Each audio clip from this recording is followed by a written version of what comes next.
Kumusta na po, Erman Buelva po uli. Ang masasamang epekto ng sobrang exercise. Lahat ng sobra ay labis at lahat ng labis ay sobra kaya naman nakasasama kapag napuwersa ng labis dahil sa sobrang ginagawa.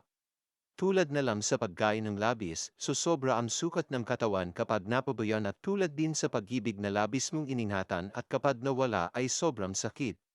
Pagdating naman sa pag-i-exercise, nakasasama ito sa katawan kapag sinubrawan mo ang pagbubuhat, pagja-jogging, at iba pa at ang resulta ay masakit ang katawan.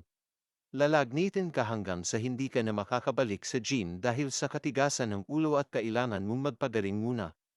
Alam nyo bang nakasasama sa katawan ang sobra? Narito ang ilang tips para malaman ang mga bagay na masyado mong sinusobrahan at hindi pa alam ang kahihinatnan. Isa na rito ang muscle injury. Sa pag-i-exercise, kapag sinubrawan mo ay makararanas ka ng skeletal muscle cell rupture o rhabdomyolysis, na kapag ang muscle cells ay napunit ay magdudulot ito ng bloodstream na nagtataglay ng creatine kinase, electrolytes, potassium at proteins.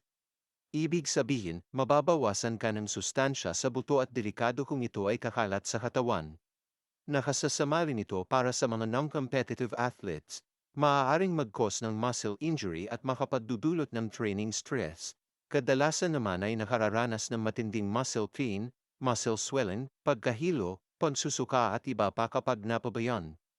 Kabilang sa risk factors nito ay ang pagtaas ng rhabdo matapos ang workout. Delikado rin ang heat, dehydration o overhydration, na sosobrahan sa pag-inom ng kape, kakulangan sa pagkain ng gulay at high-protein foods. Kailangan nasa tamang balanse lamang ang gawin para hindi mabigla ang katawan dahil ang sobra ay lubhang nakasasama. Herman Buelva po uli, God bless po.